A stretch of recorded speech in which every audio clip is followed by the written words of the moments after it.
live that In a minute. Thank you. Thank you so much. So, welcome everybody. It's great to see you all and everybody who is watching us online. I'm Drishya Pathak, and today we are again back to the discussion for day two of the Technology Conclave. Today we have a session with Sharon Pithawala, who is a director of Kaupa Software, leading the identity access management and collaboration teams. She holds a master's degree in information system from Kelly School of Business, Indiana University, and a BTech in information technology from Varmata Jijabai Technology Institute, India. She began her career in cybersecurity 12 years ago, and since has worked with companies across various industries, technology, finance, healthcare, and insurance to understand their internal security challenges and to help them get more secure. While her day-to-day job entails protecting the company assets internally and ensuring that the best and the most secure use of collaboration platforms like Gmail and Zoom, her passion lies in creating a more sustainable future for the planet. Sharon served as the Mensa India database creator after becoming one of the youngest member at the time of Mensa Mumbai India chapter. She currently serves on the board of ZANG. Um, it is located in the Bay Area, helping to spread the message of sustainability within her youth community. This session holds a very important element of technology if you are trying to adopt it. And because we'll be talking more about how you can secure data and many more from Sharon, um, we can now understand that whatever we have learned over the course of last 3 weeks, this comes as the final stage because whatever data we collect with all our interventions, it is important to keep the data secure as well. So with that, I would now like to hand it over to Ms. Sharon and would like to welcome her on behalf of the Bob movement. Over to you, Sharon. Thank you so much, Drishya, for the lovely introduction. If you don't mind, I'll share my screen. I have a little presentation prepared. I think you need to enable me. Okay, yeah, there you go. All right. So, thanks everyone for giving me this opportunity to speak at this esteemed forum. So I focus on a very specific part of security for my day-to-day job, but for this presentation, I kind of tried to um, keep it more general. That is going to be useful to um, basically new app developers. I know that you guys in your program are developing some apps that are geared towards collecting data from users and analyzing the environment impact. So hopefully some of the stuff in here will be useful. um, Before I move forward, Drisha, I just want to make sure that you are seeing the right screen. Are you seeing a full screen presentation? Yes. Okay, perfect. So let me move on to the next slide. So yeah, so basically I'm going to keep it short. I know this is just a 15-minute presentation. So we're going to talk about why we should think about security, then go a little bit into some of the security best practices which are focused towards app development or basically, new developers, right? And then some regulatory considerations around data, because as we know, different regions in the world have their own regulations, and sometimes when you are going to create something that's going to be collecting data from the public, you need to be aware of that. And then I just made a list of some useful resources, and I'll share the presentation with Risha after this, so you guys can click on those and have some useful content. Awesome. So, why do we need cybersecurity? So, for one thing, in the last 2 years, that COVID has taught us, among many other things, is that there is a huge dependence that we have and will keep on increasing to have on technology, right? It is no longer an option to be online or to be involved using some sort of technology to achieve some means of your life, whether it is virtual doctor visits or going to a bank. Everything is basically online, and technology touches each and every aspect of our life, our personal aspects, our private information, everything. So technology is everywhere.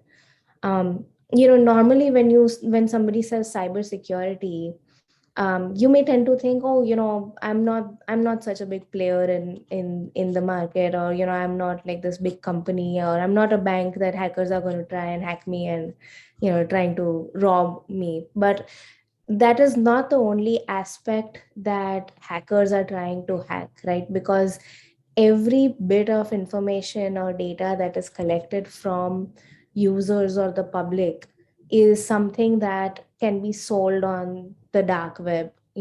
Identity theft, identity fraud. Just imagine if somebody gets a hold of your SSN, your social security number, or whatever the unique identifier in each country is, and basically creates a duplicate identity. Then now they have a whole new life, and they have access to your life. They can go get credit cards, they can dispense medications, they can have online financial dealings. So there's a lot of things that can be done just by a small bit of information that they can get their hands on in terms of personal data. So very important to think about security, no matter how big or small your application is, or your area that you're trying to kind of interact with the public is. And some of the other things also, in addition to the threats that I mentioned, ransomware, that's something that is on the rise. Even if somebody gets hold of credentials, and people tend to reuse credentials, they can capture your device and then hold your data ransom until you pay them. So that's definitely a huge consideration. Your PII, which is your personally identifiable information, health information, PHI, your intellectual property, financial data. So we need to think about security right from the core of everything. Awesome. With that, does anyone have any questions, or I can move on? We can save questions for the last, I guess. Ivan has a question. Oh, okay, great. Yes, Ivan, go ahead. Thank you so much. So my question is, how trustworthy are the antiviruses and all this software that is sold to prevent like people from entering into your data or your computer? That's a great question, right? So there's no simple answer to that. I would say that it really depends on the reputation of the company and how prevalent that particular software is that you're talking about. Because there is again a threat that if there is a small company that is posing to be an antivirus, because they're giving their services for free, they may actually be collecting some data, and that may be harmful. So I think one rule of thumb that I really like to follow is nothing is really free. So if something is being advertised as fully free with all fully vetted out feature set, it's probably something to be suspicious about, especially if it's not an established player in the market. So I would do research on whatever antivirus or anti-phishing or any tools that you are trying to use. Hopefully that answers your question. Thank you so much. And in the case of Norton or Kaspersky, are they trustworthy? Those are definitely the biggest names in the market, right? So, and I'm a little biased to Norton because I worked for Norton. But definitely I think they are the most established players in the market. All right. Okay. Thank you so much. Sure. No worries. And we can definitely do, question answers at the end as well. I'll go move on to the next slide, and then we can come back to this. Awesome. So the next thing I wanted to talk about some key points in terms of security best practices to keep in mind, especially when you are going to develop an app, or a website, or any piece of code that is going to be collecting using data from external people. So one is, in terms of security, the key thing to remember is you have to start from the start. I know it sounds like a cliche, but usually, historically, security used to always be an afterthought. And unfortunately, that is not how things work now, because security is actually a mindset. The moment you start writing your first line of code, you have to think about how can you make it more secure. Because the problem is, when you think about it at the end, then you may have to actually re-engineer most of what you've already done, and that would kind of be double the work and not as secure. So one key thing to remember is start from the beginning. It's a mindset you need to develop. Basically, it happens over time. It doesn't come naturally to everyone.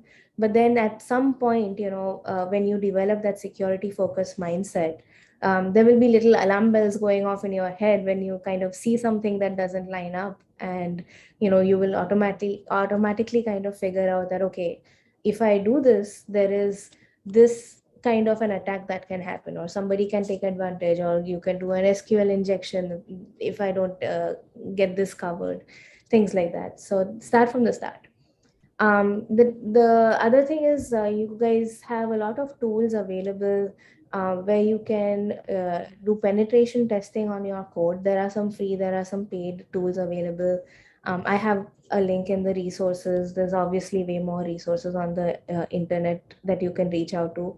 But it might be something to think about when you guys are creating the app, to at least kind of make it go through one round of penetration testing. It will so most of the penetration testing tools that are out there kind of list out any vulnerabilities that they find in the code.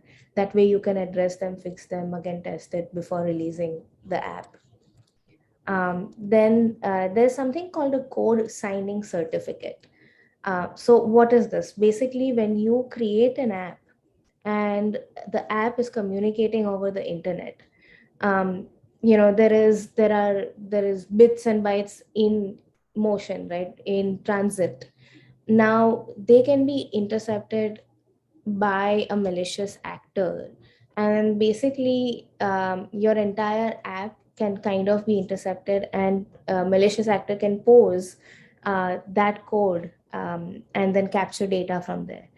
So how does a person who's using the app know that this is authentic? So that's where you use your code signing certificate. Um, that way it kind of authenticates that this application is from the developer that it is claiming to be. So again, I have some more resources in the last slide. You guys can click through that and see what that really means. The next thing is your communication, your data in motion. So you have to always, when you think about data security, right, there is data at rest and data in motion. And it is equally important to protect and encrypt both data at rest and in motion. So use secure channels like SSL, TLS while you are doing your communications, client server, or anything that is requiring your data in motion. You need to have it secured through SSL, TLS. There's obviously other standards out there.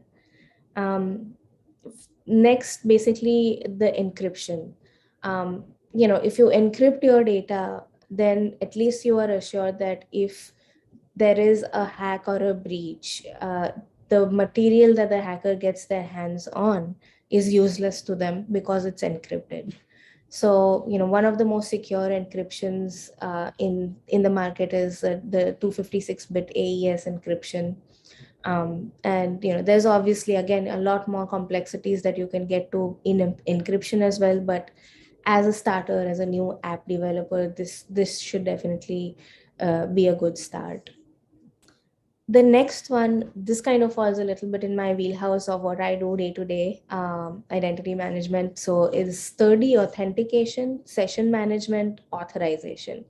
So basically, this is all about validating who has access to your data, how long they have access to your data. If it is some critical data, you probably want to terminate the session after some time. Like if they're inactive for, say, an hour, 2 hours, 3 hours, whatever, you kill the session so they have to re-log in.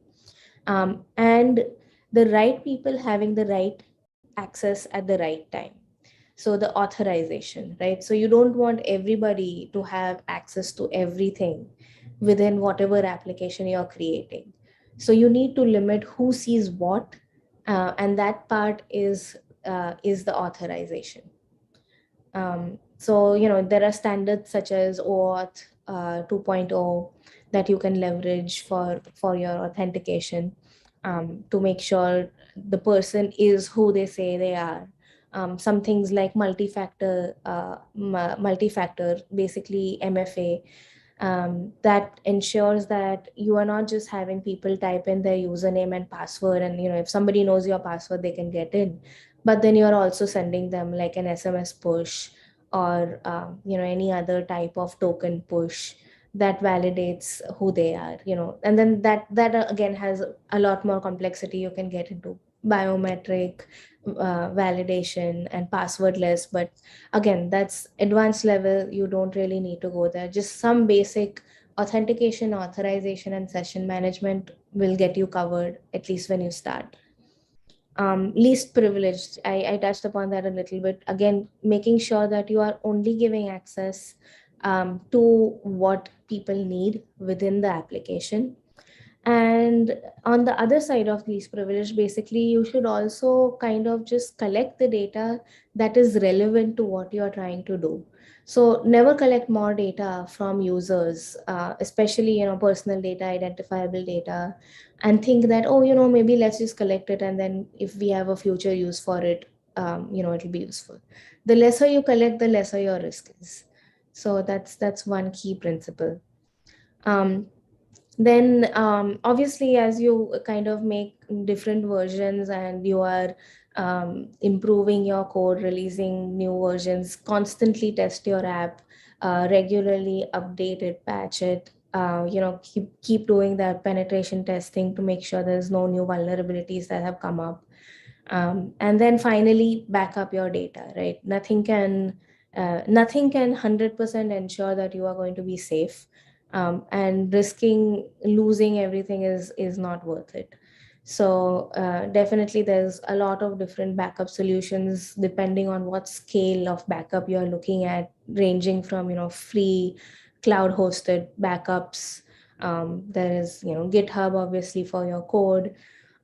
There's a lot of tools out there. Again, I have some links in the resources that you guys can refer to. So in the end, I would like to say that security is no longer a nice to have, right? It is a must have, because no matter what you do, it is going to come back to making sure that you are secure and your users are secure.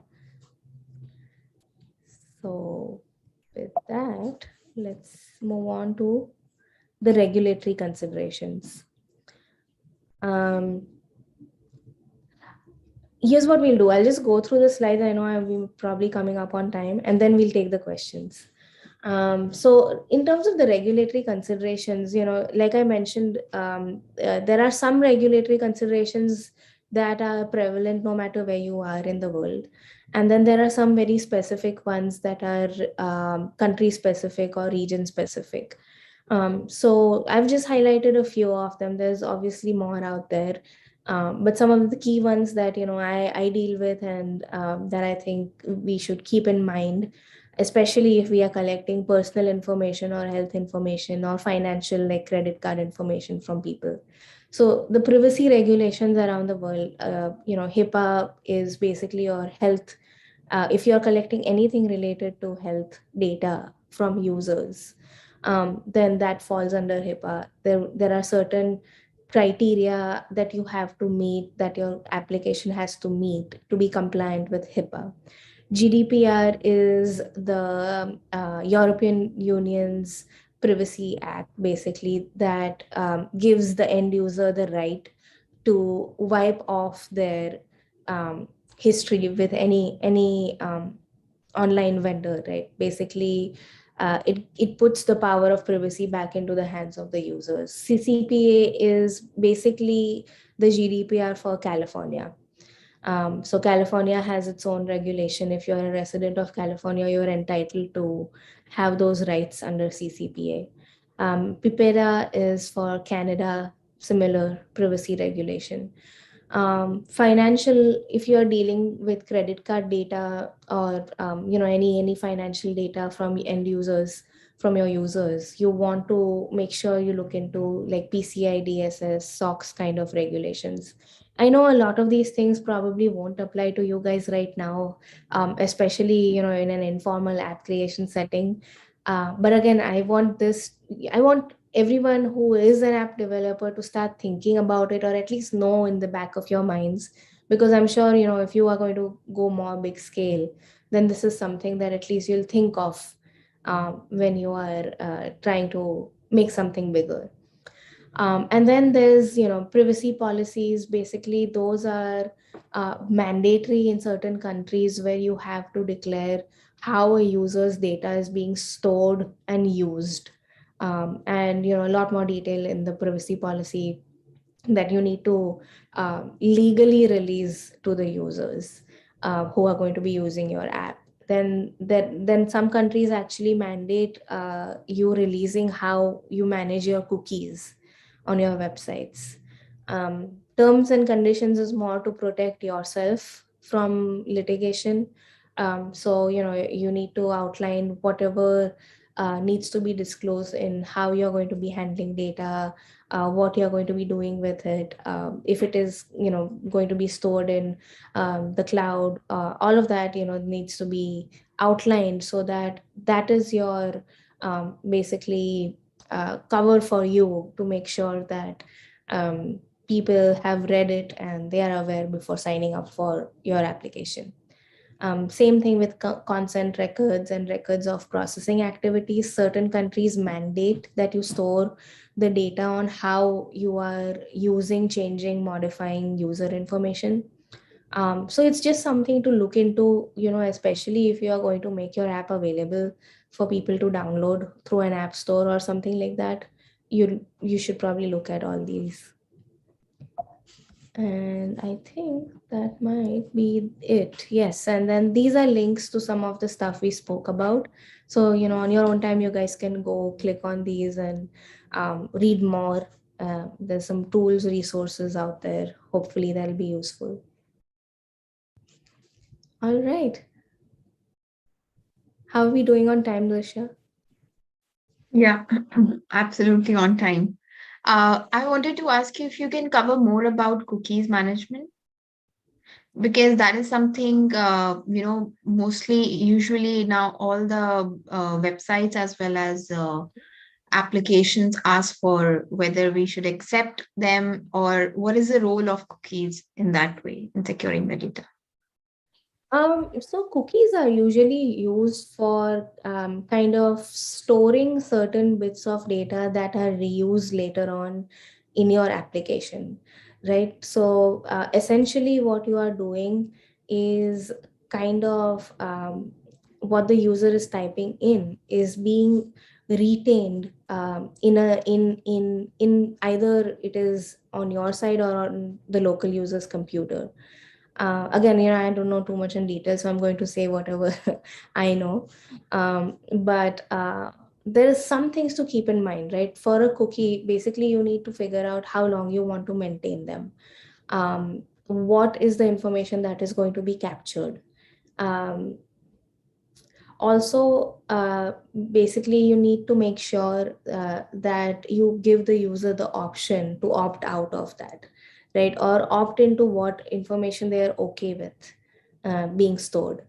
Obviously, cookies are used so that it kind of improves the user experience, so it knows what you did last time, but at the same time that is a privacy concern.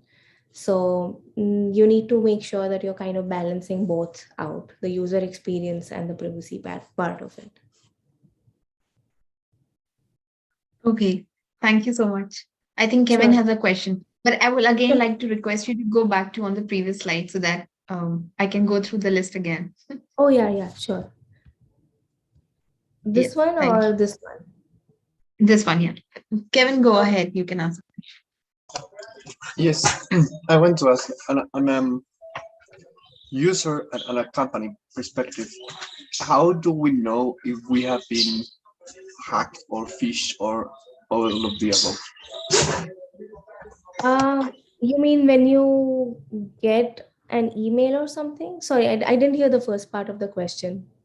Yes, how do we know that Mhm. someone's already hacked us or phished us or anything? Like obviously if they take money from our account or they Right. use and post our information on internet, then obviously we know. But Yeah. if they haven't done that or they already hacked us or phished us or all any other options that they use, how do we Sure. know that we have already been hacked? That's a good question. And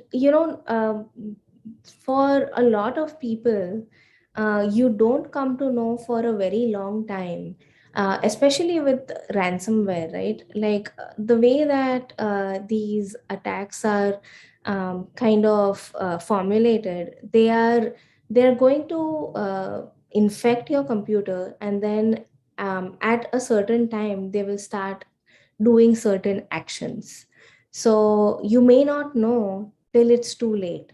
So I would say that being proactive is the best thing to do in terms of making sure that your security of your operating system of your computer is up to date. You are using an antivirus. You are using firewalls if required for your application, and making sure that you don't get attacked in the first place. But if you do, say you clicked a link that you thought was legitimate, and you got infected, you should kind of probably keep an eye out for behaviors like slowness. Like sometimes, like all of a sudden things are acting much slower than what they used to be, then there might be something wrong. You might want to do a scan.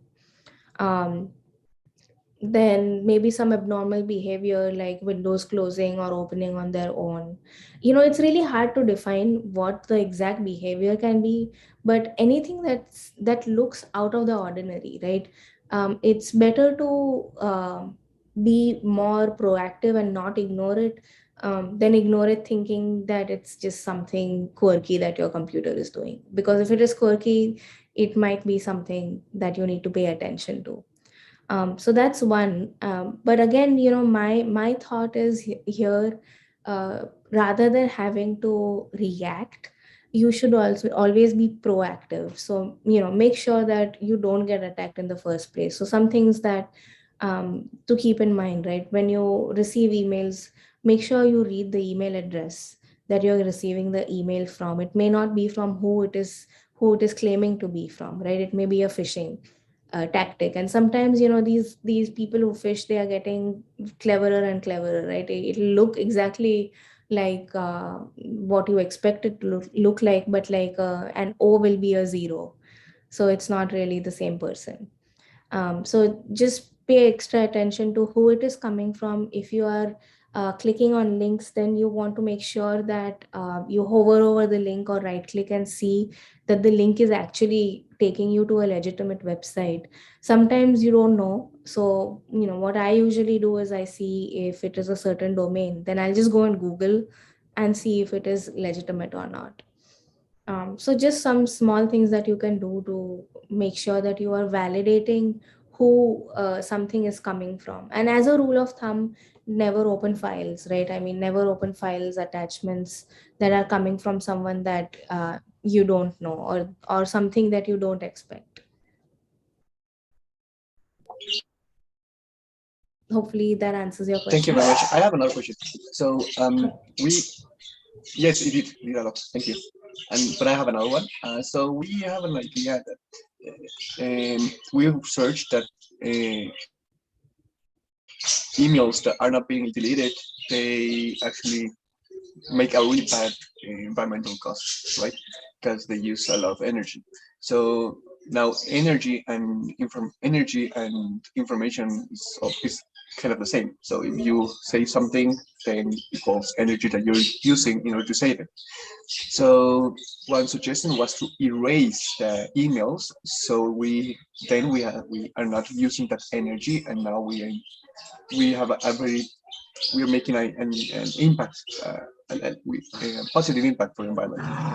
The thing is that normally they say that once it is on internet, it won't delete. It will always be there.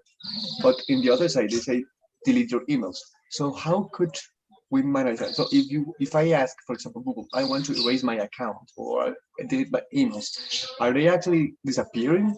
They are being erased, or they're always going to be there?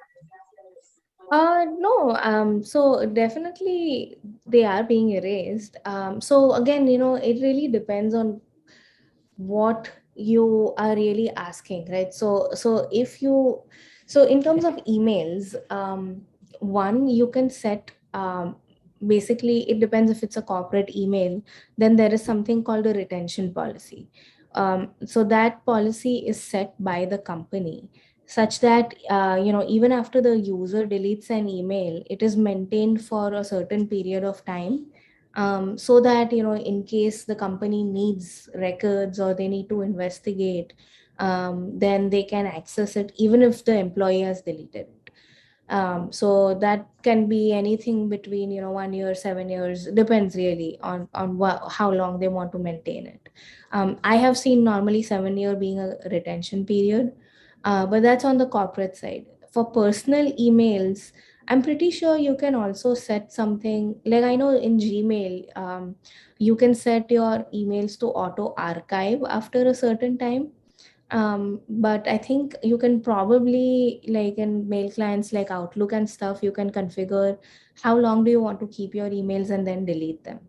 um, so I think, like for your personal emails, obviously after you delete them, they are, depending on what mail provider you use, they'll be available for certain time, but then it's going to be permanently erased.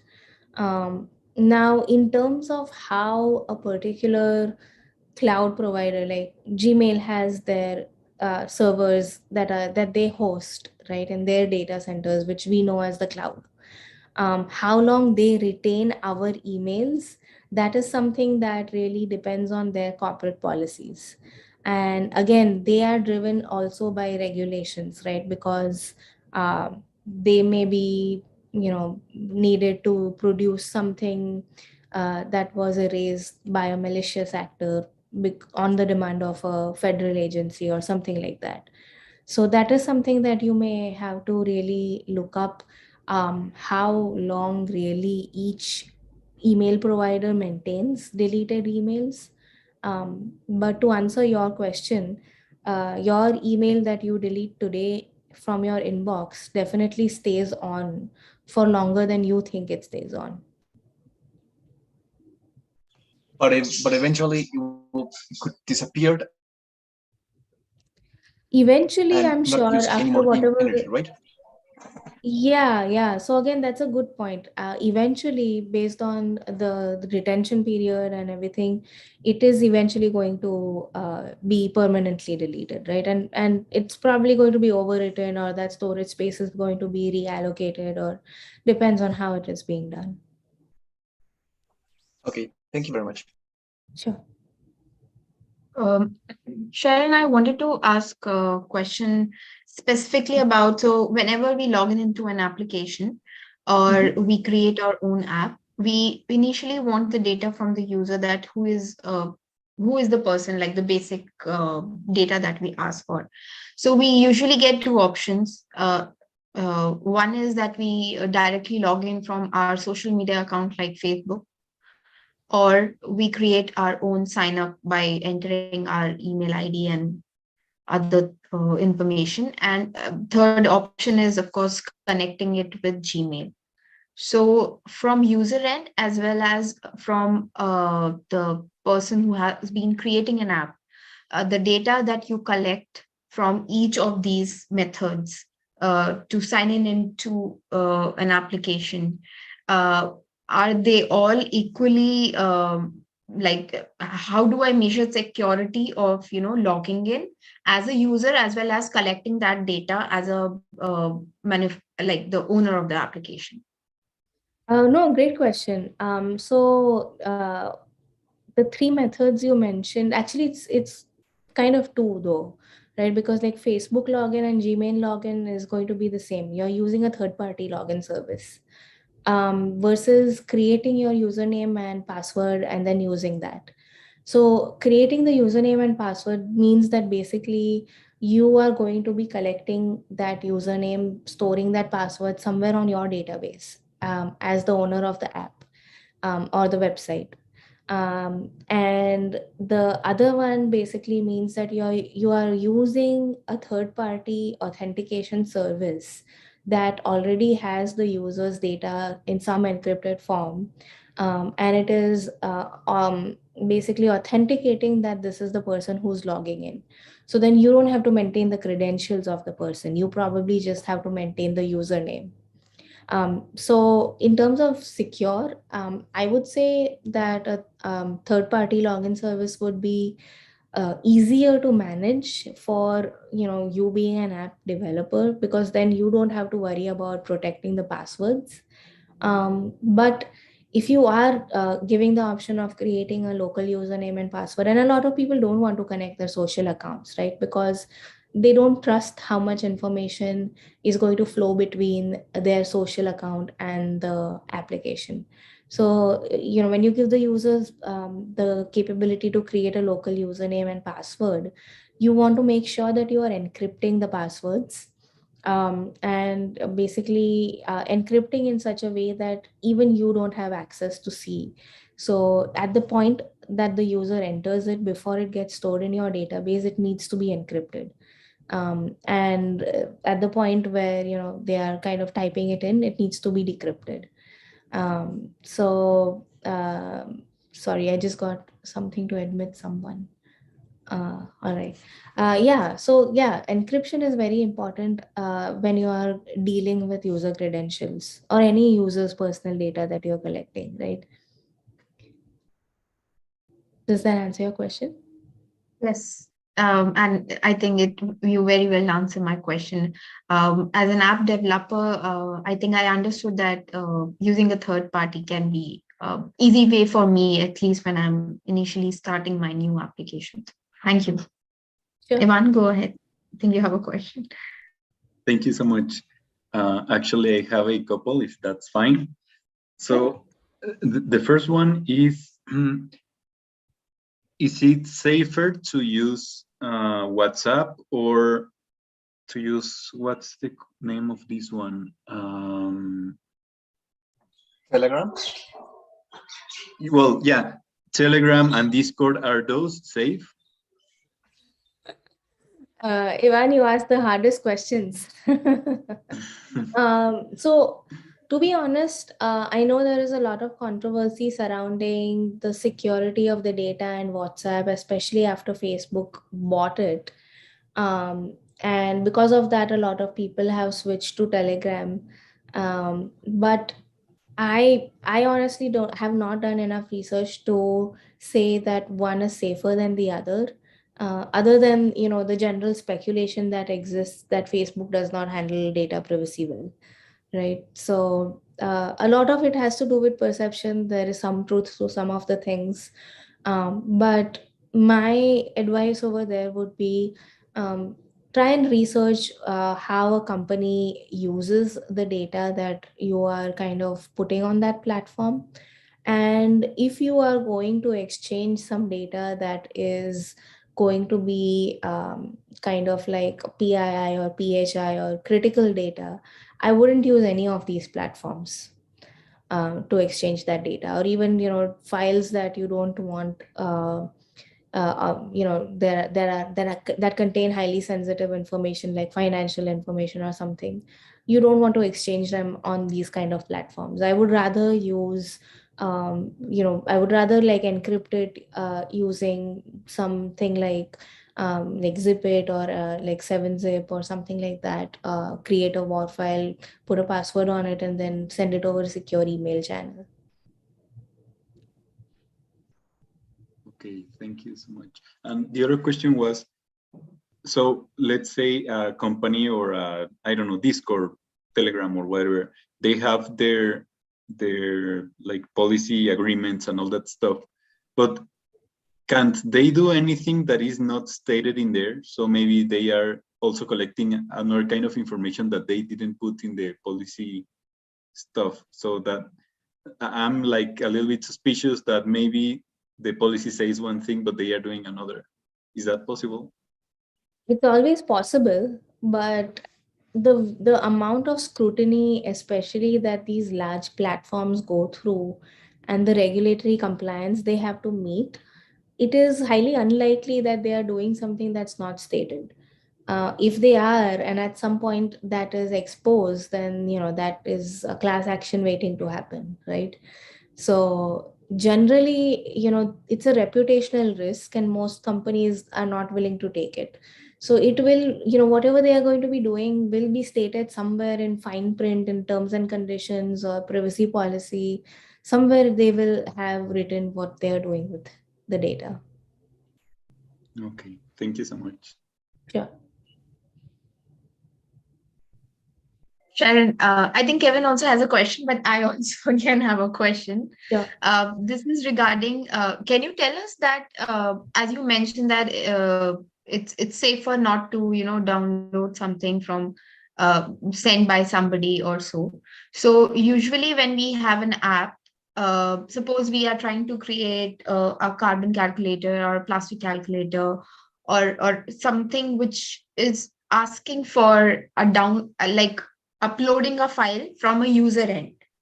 So I'm supposed to upload something on an application.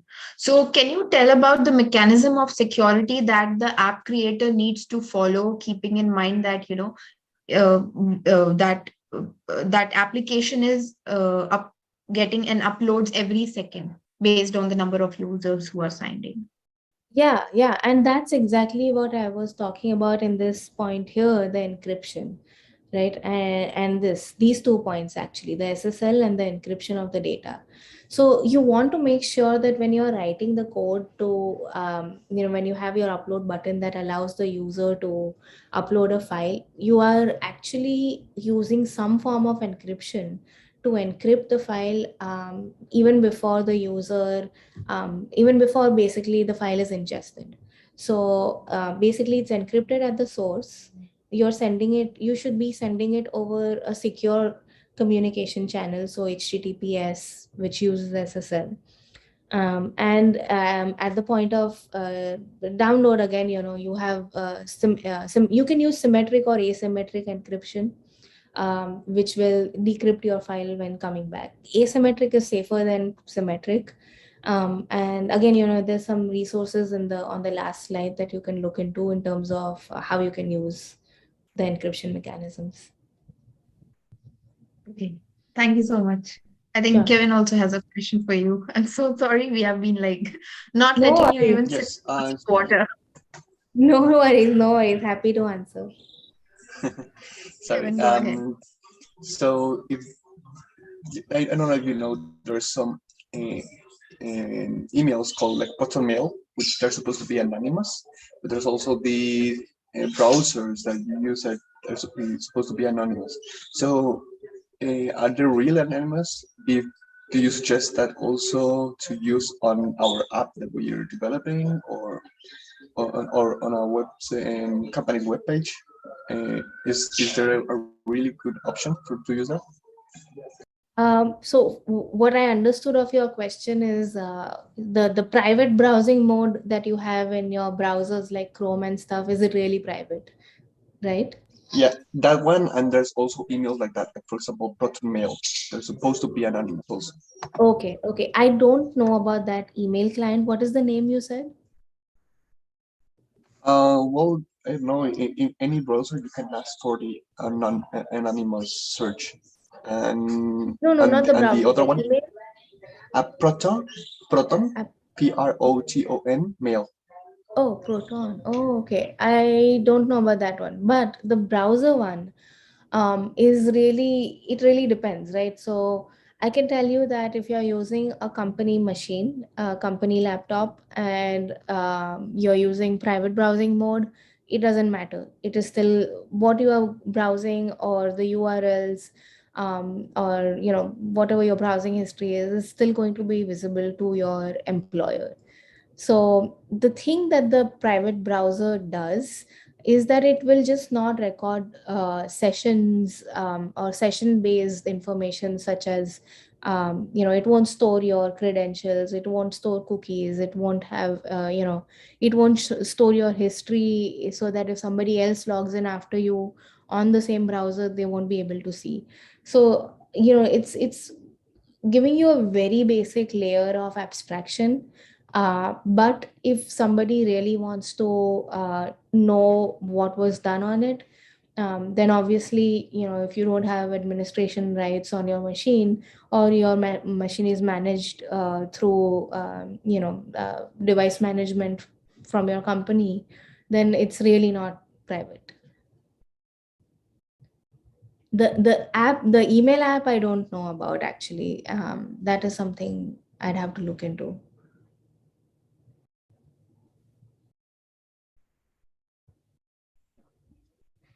Kevin, Does that answer your are you question, with Kevin?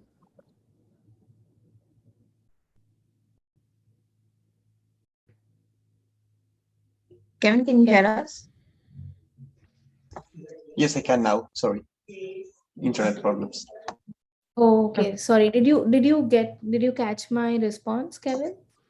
Yeah, I got it. That if someone actually wanted to know more, even though you have this in anonymous search, they will actually have it get your information. That is meant Yeah, to. yeah. Go ahead. Go ahead. It's more on corporate devices where there is no privacy, right? Because essentially it's a company asset, and they have full right to monitor its usage. So basically, if it's your personal device, then it's a little bit different, probably a little bit harder to get that information. But at the same time, it's not really fully private, is what I would say. Okay, thank you very much. Thanks, Kevin. Sharon, I have two more questions for you, which are very specific to the projects that we have. And I think because of the time confusion, they haven't been able to join. So, my first question is the first point that you have mentioned, start from the start. So, we learned during our previous sessions the development of an application from the ideation towards the last development phase. So, do you consider security to be the main element when we start creating or designing an application? Because at different levels we are trying to collect data, then whatever information we collect from our subscribers or customers, that needs to be stored on a cloud format, and also if there is a regular uploads of file as well. So my first question is related to uh, what should be the starting point? Can you tell Mhm. us more about that? So, Komal, unknowingly, you've already started developing a security mindset because you hit all the key points. Every time you think of data in your design, the collection, the use, the transmission, or the distribution is where you need to think of security. So, almost as when you start designing and you come to a step where you are collecting data, like put a little red marking over there. This is where you need to think about security. Every time you come across anything related to data, or the handling of it, or the passing, the moving of it, you need to kind of mark it as a point in which you need to give thought and attention to security. And depending on the different action that you are taking with that particular data, your control will differ. If it's being stored in a database, then you are going to want to use some sort of encryption. If it is being transmitted, then you are going to want to use, an SSL encrypted channel. So basically, every time you think data, you think security. Okay. And my other two questions are, there is a new feature, and I think that was already an existing feature on Snapchat, but on Facebook, if now you take a screenshot of a chat, that is being reported. So that step also comes under security, or that's a separate thing? It's more like privacy, right? Like if you don't want people recording you or your photo or your text without your knowledge. So it's more about empowering you to make a decision or take an action based on what the other person is doing with your information, or whatever you're sharing. So I would say it falls under the security domain, more under the privacy part of it, right? And privacy is something that is going to become more and more relevant and more regulated. All these regulations that I shared are the first step, right? And even those regulations are constantly evolving, and the needs to secure the data and protect the privacy of the users is increasing more and more. So that notification when somebody takes a photo of you is basically a disclaimer for privacy. Okay. I think that is also very helpful. And my last question is related to the funding one needs to code. So I will not ask you the amount, but can you give us an idea that what is the percentage of, while we actually start working on some application or even on a website which stores data?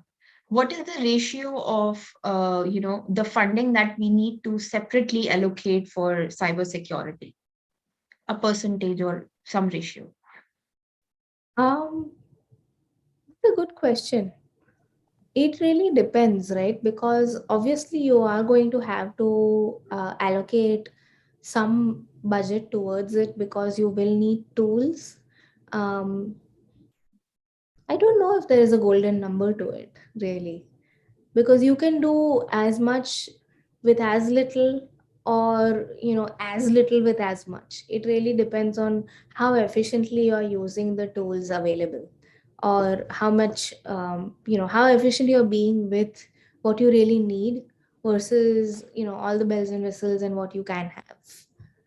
So it really depends. I don't think there is a right answer to that, because it depends on what kind of data. If you are dealing with health information, if you're dealing with some high, forget health information. If you're dealing with some government data at super clearance level, then your security cost is going to be more than the cost of the actual application, probably, right? But if you are dealing with just collecting something that gives no information about the user's personal information or address or location or anything, then you probably can get away with simple encryption and things like that. Okay, so I'm asking this question because a lot of people who actually start working on an app, they first try to, think that, first we'll create a pilot testing, then let's see that how many people are going to download it. And then we will try to invest based on the feedback that we are getting to cybersecurity or the security of the data of people. So this approach be really, not good for a person who is developing the app, like keeping future in mind, or um, we can take steps to actually secure once the app is developed as well? Yeah, so what you just described was security as an afterthought and a nice to have. Yeah. That is absolutely what they should avoid, right? Oh, we'll see how much comes in, and then we'll see how much to protect. That's not a good mindset to have. You need to do the same amount of protection for one person or 100 people. if you're collecting the same type of data, then it is not going to matter what volume it is. Okay. I think that's it. This all the questions and all your answers really help to actually clear up a lot of things and the things that we need to keep in mind, starting from zero, starting from the start, actually. So thank you so much. I don't know if anyone else has any question, but we are already about. It's already about time. Okay, thank you so much for giving me this opportunity. I hope this was a little bit useful. I know it's probably not as much as the astrophysicist, but I just wanted to keep it simple and give pointers so that these are the things you can keep in the back of your mind, and then build up on these ideas. No, I think Thank it you was so much. absolutely a great session and a lot of learning, not just to actually, thinking for developing an app, but also as a customer, as a consumer, you answered a lot of questions for all of us, which all, like at least all young people should be aware of. So thank you so much. I'm glad. All right, all the